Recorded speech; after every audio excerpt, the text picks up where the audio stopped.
Kalau menurut saya sumber persoalannya adalah regulasi kita gagal mengantisipasi perubahan atau kemajuan teknologi yang kemudian salah satunya berimplikasi pada ada layanan seperti ini. Sehingga kita gagap nih gitu ya. Kita punya aturan tentang tarif, tapi kita tidak punya aturan tentang bagaimana hubungan kerja antara dua pihak ini yang statusnya resminya adalah bermitra ini. Gitu ya. Ini kita nggak punya. Nah, harus terbuka dong. Yang saya ini dibayar berapa, itu yang membayar berapa, terus potongannya apa saja. Itu tanpa harus yang seperti yang saya sampaikan tadi, tanpa harus punya saham, harusnya pemerintah bisa mengatur. Itu kalau benar statusnya kemitraan, kan mitra kan? Ya harus dapat informasi dong ya, benar-benar. Dan kalau ditawarkan, posisinya pemerintah menawarkan untuk diatur, ya pasti si aplikatornya pasti nggak mau dong, gitu kan? Ini kan bukan masalah mau atau tidak mau, gitu. Dengan aplikasi yang sama, ternyata di luar negeri dia ikut aturan yang di sana karena aturannya berbeda. Jadi kita harusnya bisa jaminan sosial, jaminan ketenagakerjaan, kemudian misalkan termasuk gini, kalau ada diskon, ini siapa sebenarnya yang nanggung? Gitu kan, iya bener Pak, saya kadang bertanya-tanya juga itu gitu kan, saya gitu. makan kok lebih murah. Nah itu.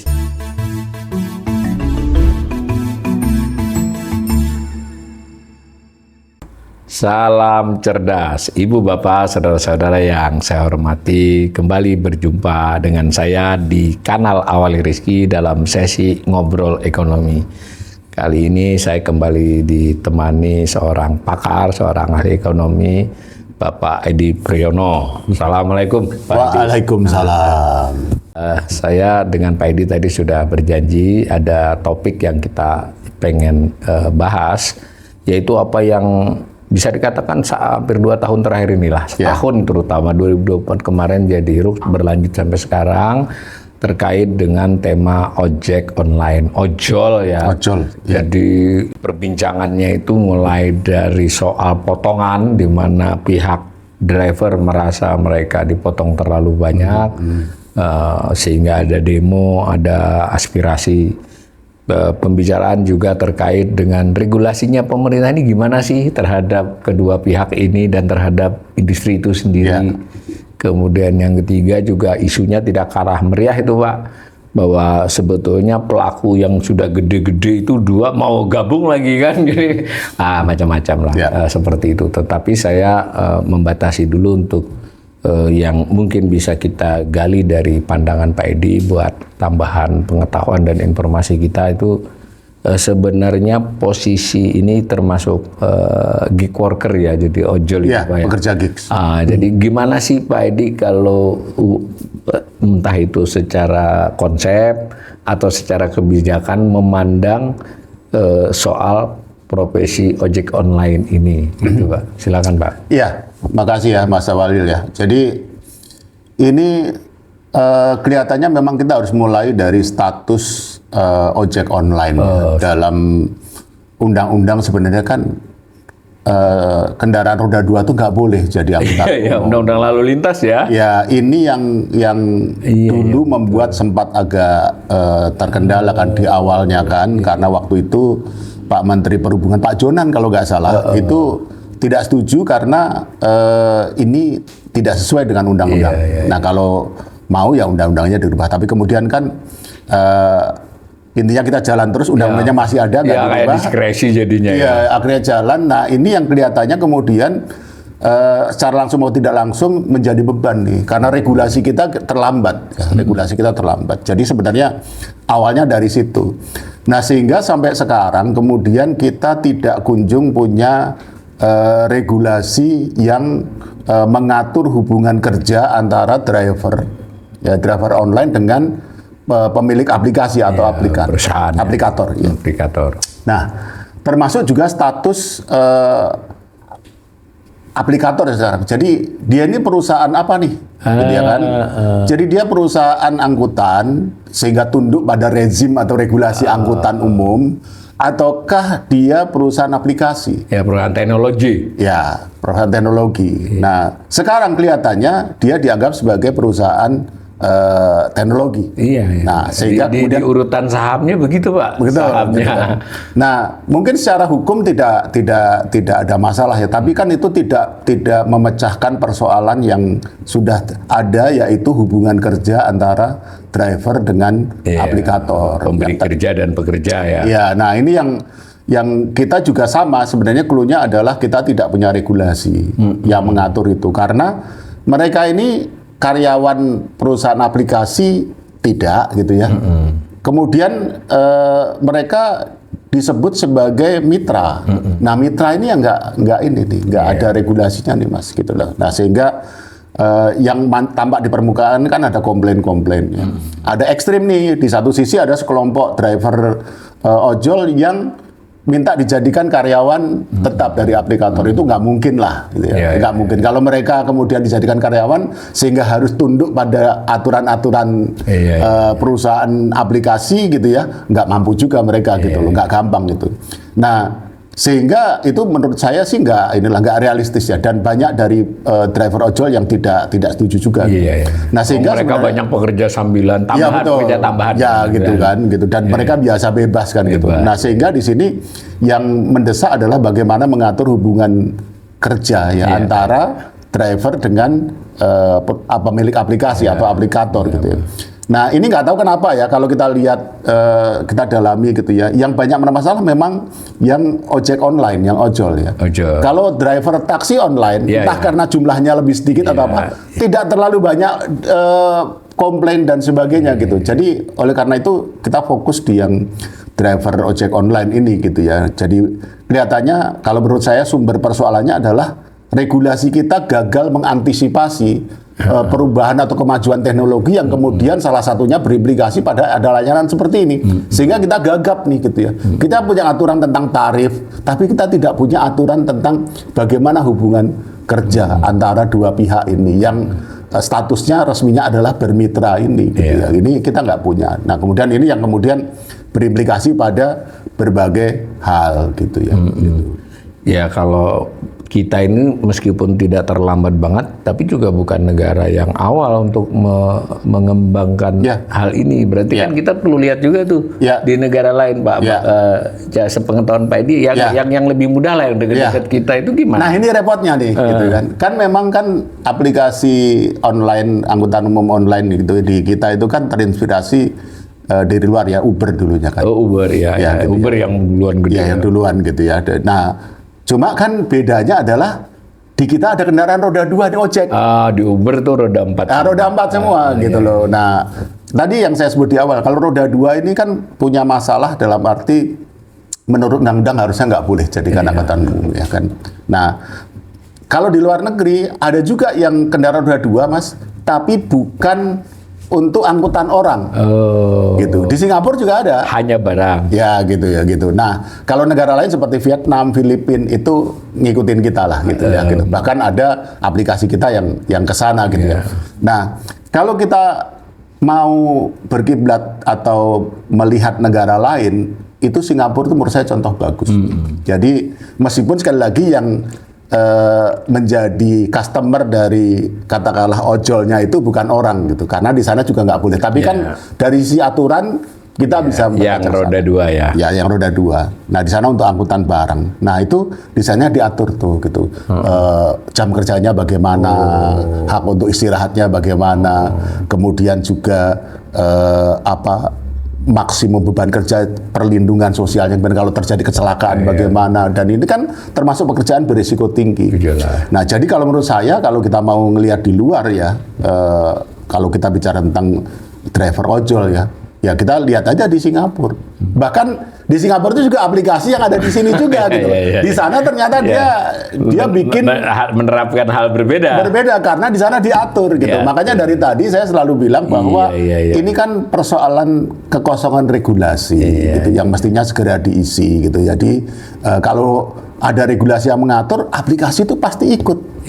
Nah, buktinya aplikasi yang sama di Singapura, menarik ini. Dia beda. Tapi cukup mengherankan loh Pak Edi, yang menyeruak itu malah soal potongan. Iya. Padahal kan potongan bagian dari kejelasan ini ya Pak. Iya, Begitu betul. ya menangkapnya ya. Ya, ini kan lagi-lagi kan apa ya, yang sering kita bicarakan lah dalam berbagai seri dialog, masalah market failure kalau dari sisi ekonomi. Kegagalan pasar. Kegagalan pasar, karena hubungannya ini tidak seimbang gitu antara aplikator dengan driver yang jumlahnya banyak. Sekarang itu kan paling nggak tuh 2 juta, ada yang bilang 5 juta, bahkan ada yang bilang 8 juta, ya, nggak tahu kita yang pastinya berapa. Tapi kita katakanlah yang angka konservatif lah 2 juta katakanlah. 2 juta berhadapan dengan 1 atau 2 sekarang atau 3 gitu ya aplikasi. Nah, hubungannya ya sangat tidak seimbang gitu. Dan artinya asymmetric information kalau dia di ekonomi gitu kan.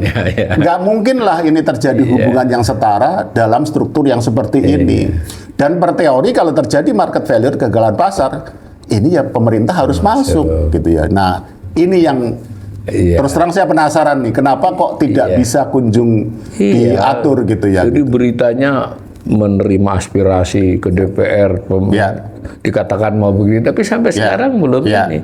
Kalau disederhanakan tadi kan memang ini bisnis dari sisi pelaku pemilik itu kan oligopolis ya, karena dia hanya sedikit. Sangat oligopolis. Bahkan kalau nanti merger ini bisa jadi cenderung monopolis. Praktis monopoli. Ya, artinya menurut teori pun itu secara ini ya otomatis ya tidak seimbang. Ya itu harus negara harus ikut campur. Nah, kembali ke pokok soalnya itu kan adalah regulasi, dan bisa jadi juga regulasinya tidak soal yang hanya sekedar soal status ojol, tapi apakah roda 2 itu boleh sebagai alat transportasi publik, benar nggak Pak? Kalau itu otomatis kan kalau menurut saya harusnya diawali dari situ. Iya kan? Karena kalau enggak kan seperti kita secara resmi nggak mengakui bahwa itu ada. Ada gitu ya, kan. bahwa ada syarat item-item yang membatasinya, Iya, betul gitu. Nah, kalau menurut saya seperti itu gitu. Jadi diakui saja faktanya udah begitu banyak gitu ya. Jadi diakui saja, jangan pura-pura nggak, supaya itu bisa menjadi landasan kan. Gitu, nanti aturan-aturan yang berikutnya nanti ikut di situ gitu. Dan tadi seperti kata Pak Edi, saya juga sama membaca Pak, ada yang 2, 3, 6 yang banyak dikutip. Tapi ketika saya sambil lalu, karena saya termasuk pengguna, saya lebih sering naik itu daripada bawa kendaraan sendiri, itu rata-rata mereka itu, apalagi yang roda 2, itu memang mereka 2 atau 3 aplikasi Pak. Jadi satu driver, jadi sehingga kalau dijumlahkan kan nggak pas, karena ada orang yang sama. Nah itu jadi, tapi bagaimanapun kan jumlahnya memang banyak. Nah, dari sisi status pekerjaan, saya sempat pernah diskusi juga buat banyak kawan-kawan ojol, pernah saya undang ke sini, itu memang kesannya mereka merasa lebih secure, lebih aman kalau dia pegawai tetap. Tapi setelah saya jelasin bingung juga. Sekarang begini aja deh, kita harus lihat juga industri lain yang merupakan pegawai buruh tetap kan. Pak Edi juga ngomong emang lebih baik. Jadi artinya itu bukan kamu buruh tetap atau mitra, tapi kejelasan hak dan kewajiban. Benar nggak cara saya jawab begitu, Pak Edi? Itu yang tadi saya sempat singgung kan. Memang ada yang menuntut jadi pekerja atau karyawan tetap, yang kalau kemudian yang belum tentu menguntungkan juga sebenarnya, belum tentu bisa ngikutin gitu kan. Nah, jadi kalau menurut saya yang penting itu kejelasan tentang hubungan ini. Nah, jadi misalkan beginilah, jadi tentang pembatasan jam kerja, ini juga mesti dibicarakan kan Mas gitu ya. Jadi karena jangan sampai kemudian overload gitu kan. Iya, bahaya itu. Tapi jangan sampai juga kesannya membatasi terlalu strict gitu. Nah, ini batasnya seberapa? Ini kan perlu dibicarakan gitu secara dalam suasana dialog yang setara gitu ya. Kemudian tadi ya masalah potongan dan sebagainya itu. Saya pernah bicara dengan bukan di top manajemennya ya, tapi pengelola aplikasi itu ya. Mereka sih merasa fair, sehingga ini kelihatannya ada miskomunikasi aja menurut mereka. Tapi kalau menurut si drivernya ya ini bukan masalah komunikasi, memang terlalu banyak gitu. Nah, ini kan mesti dicari titik tengahnya gitu. Kemudian masalah perlindungan sosial, Mas. Jadi terutama adalah jaminan kecelakaan kerja dan jaminan kematian. Karena ini kan profesi yang risikonya tinggi kan. Siapa yang harus bayar preminya gitu ya? Apakah perusahaan aplikasi ataukah si drivernya? Kalau menurut saya ya, atau dipotong. Kalau menurut saya kalau statusnya kemitraan ya harusnya ada sharing lah. Ada sharing. Ya, kalau menurut saya pakai logika saya. Tapi ini juga harus dibicarakan. Kemudian misalkan termasuk batasan umur dan sebagainya. Itu kan juga harus dibicarakan. Termasuk kalau ada risiko-risiko di jalan. Kalau tadi kan risiko terkait drivernya. Risiko terkait kendaraan misalkan dan sebagainya. Itu katakanlah ada terjadi accident lah di jalan yang kemudian melibatkan kendaraan lain. Siapa nih yang harus tanggung jawab? Driver sepenuhnya ataukah kemudian melibatkan juga perusahaan aplikasi. Nah ini yang mestinya kita atur gitu loh. Kita cari titik tengah, kita cari jalan tengahnya sehingga nanti nggak terlalu sering kita itu demo terus gitu loh. Jadi bukan kita tidak pokok suka. persoalannya harus dipecahkan dulu, baru di ranting-rantingnya kan. Ya, nah selama ini kan yang diambil pemerintah kan kelihatannya kayak sporadis ya, kayak kemarin terakhir kan himbauan untuk memberikan THR dan sebagainya itu ad hoc ad hoc gitu kan, itu bukan memecahkan persoalan yang mendasar tentang hubungan antara driver ojol dengan aplikator gitu ya. Itu harusnya diselesaikan, dan kalau menurut saya sekali lagi ini sudah waktunya ya pemerintah untuk turun tangan. Sudah banyak banget orang, artinya itu kan dari sisi driver, dari sisi pengguna bisa jadi sampai 100 juta kan. Nah, masuk ke situ saya kira sebagaimana juga Pak Edi sering bicara di sini tentang berbagai industri, kita tidak hanya melihat pada si aplikator maupun drivernya, kan ada penggunanya, usernya, konsumennya. Konsumennya ini kan juga harus diperhitungkan kan. Ini sepakat ternyata memberatkan konsumen kan masalah. Kalau memberatkan konsumen dalam jangka pendek mungkin nggak kelihatan, dalam jangka panjang nih industri ini bisa justru tidak berkembang Pak ya. Dan saya pernah tanya-tanya juga yang sedang berkembang tapi nggak banyak dimediakan itu sebetulnya antar barang itu dengan roda dua itu kayaknya yang sedang menanjak loh. Yang orang kan taunya mohon maaf 2 merek itu ya. Tapi kalau yang antar barang ini sebenarnya si marketplace juga punya Prof. Banyak ya. Berarti itu saya malah agak khawatir yang demo ini sejauh ini kan yang penumpang itu, Bro. Jangan-jangan yang ini itu menyimpan persoalan-persoalan yang lebih serius ya. Nah itu juga perlu diatur juga tuh. Jadi dia boleh bawa apa, bawanya sampai. Itu kan dimensi itu kan dimensi barang yang dibawa kan nggak boleh mengabaikan keselamatan. Sampai sini kan. Bisa jam 11 malam loh. Malam sedantar itu mestinya kita atur, kita cari jalan tengahnya seperti yang saya sampaikan ya, konteksnya bukan membatasi, tetapi supaya ada perlindungan lah gitu ya, supaya nggak overload, nggak membahayakan keamanan terutama dari pengemudinya dan sebagainya. Kemudian apakah misalkan harus pakai box misalkan seperti sekarang kan nggak kan gitu kan, teman-teman driver ojol ini kan diikat berdasarkan pengalaman dia aja. Ya ada juga sih yang bawa pakai kayak semacam kantong gitu, tapi itu kan harusnya hal-hal seperti itu kan kita. Tapi yang angkutan barang di Singapura jalan ya, Pak? Jalan. Karena motor itu lebih luas ya daripada box ya. Kalau dikit bisa jalan dia. Iya, betul. Apalagi wilayahnya nggak besar. Iya. Tapi Pak Edi tadi betul-betul menekankan ini mulai harus kejelasan dari hulunya ya, pelan-pelan ke hilir ke cabang-cabangnya itu. Di hulunya soal ini status pekerjaan ini bagaimana industri ini kan dan seterusnya sampai sana. Nah, salah satu juga mungkin bisa ditanggapi Pak Edi itu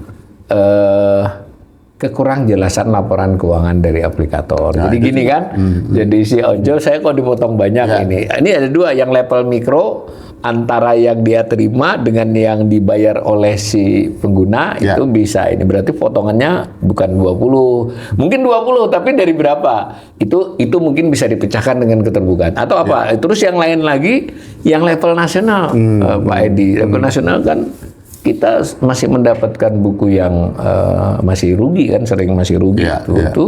Sedikit heran aja ini apa bener segini ya kayak gitu. Rugi gitu. Ya ruginya kurang masuk akal. Rugi itu wajar di tahun tertentu. Gitu ya. Gimana Pak komentarnya? Kira-kira secara ekonomi kebijakan publik itu mestinya bagaimana terhadap hal begini?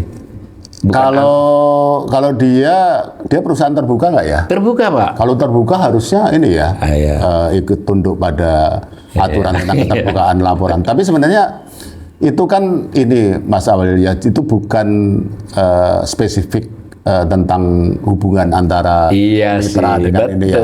Karena dia ngembangin platform, ngembangin apa. Gitu ya. Nah jadi ini mungkin perlu dipertimbangkan ya, misalkan dari ini ide dari dulu sebenarnya ya, tentang keterbukaan laporan keuangan di perusahaan. Ya, minimal yang terbuka yang jasa si driver ini kan. Ya gitu. Nah jadi bisa diatur misalkan bahwa komunitas atau asosiasi driver ojol mitra ini dia berhak untuk membeli paling tidak saham dari perusahaan.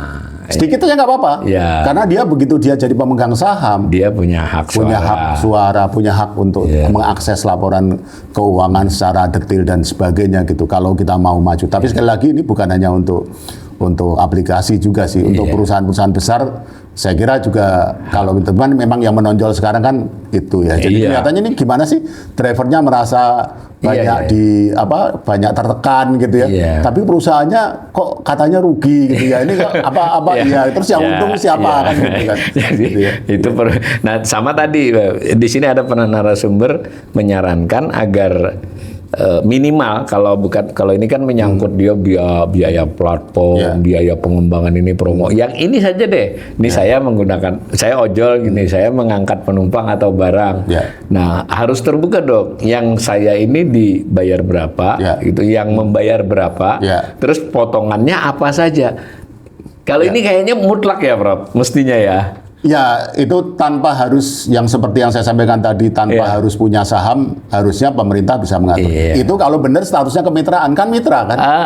Ya harus dapat informasi dong ya, benar-benar. Kalau mitra kan harus dapat informasi. Kalau pegawai boleh aja, lu nggak usah tahu kan, lu digaji. Kalau ini malah sebenarnya hak dia sebagai mitra bisa dia pakai untuk bargaining. Dimana ibaratnya kalau kwitansi itu buat dua, biar kita sama-sama lihat ya sederhananya ya. Itu kalau mitra beneran. Nah sekarang kan kesan saya kan mitra ini kan kemudian status yang digunakan justru untuk keluar dari berbagai macam kewajiban kalau itu hubungan kerja gitu ya. Jadi karena ada kekosongan peraturan, kemudian mereka masuk di situ. Yang kemudian kita kesannya dari kita nggak bisa ngapa-ngapain gitu ya, karena ada kekosongan regulasi. Dan kalau ditawarkan, posisinya pemerintah menawarkan untuk diatur, ya pasti si aplikatornya pasti nggak mau dong. Gitu kan. Ini kan bukan masalah mau atau tidak mau gitu. Tadi saya sampaikan kan, dengan aplikasi yang sama ternyata di luar negeri dia ikut aturan yang di sana karena aturannya berbeda. Jadi kita harusnya bisa. Dan saya pernah dengar Mas Awalil, ini saya kira penting ya, meskipun ini tidak bisa dikonfirmasi saya kira ya, tapi saya yakin. Jadi di masa-masa akhir pemerintahan Pak Jokowi, sebenarnya Pak Jokowi waktu itu masih presiden, itu sempat menyampaikan, memerintahkan kepada kementerian terkait untuk membuat regulasi terkait hubungan antara driver ojol dengan aplikator ini. Ya, tapi mungkin karena sudah mepet-mepet ya, jadi tidak bisa dimonitor dengan baik, sehingga sampai akhir masa pemerintahan Pak Jokowi ini regulasi itu belum kunjung ada sampai sekarang. Ya ini yang diberitakan kan ada perpres katanya. Sempat pernah peraturan menteri. Kalau peraturan menteri sebenarnya ada tapi ad hoc ya, urusan-urusan tertentu saja. Yang salah satunya 20% itu dari peraturan menteri, tapi aplikasinya karena dia terhadap apa tadi kan betul. Terus boleh nggak selain 20% itu ada potongan tadi, mungkin perlu digarisbawahi lagi. Pak Edi tadi bilang ya mestinya kan ya karena ini kemitraan juga harus ada perlindungan sosial, perlindungan terhadap mereka. Kalau mitra ya kalaupun dia yang bayar ya dipotong ya, yang penting jelas kan berapa dipotong nih berapa. Nah terkait tadi itu jadinya gojak gaji kalau istilah saya antara peraturan menteri dengan perpres ini juga membuat opininya makin nggak puas. Ideanya undang-undang loh Pak, menurut saya. Gimana Pak? Ya tadi perpres juga lumayan lah. Iya, perpres udah lumayan ya. Bahkan kalau mencakup semua persoalan yang timbul ini kan. Iya. Nah kalau saya berpendapat ya, peraturan menteri aja udah lumayan sebagai starting point gitu ya. Karena kalau udah peraturan semakin ke atas itu kan tantangan dalam proses regulasinya kan semakin besar kan.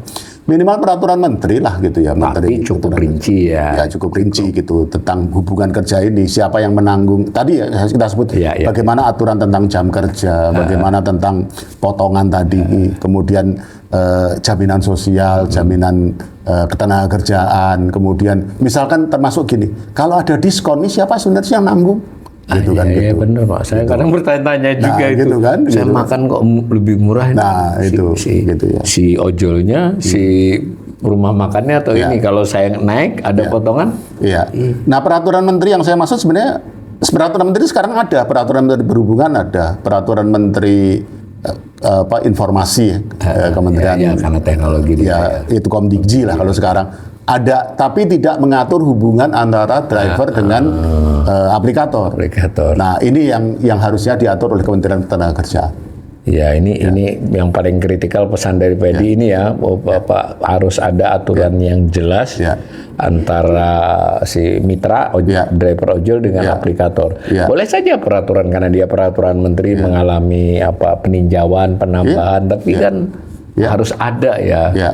Kalau digantung begini jadi ngambang kan, Pak.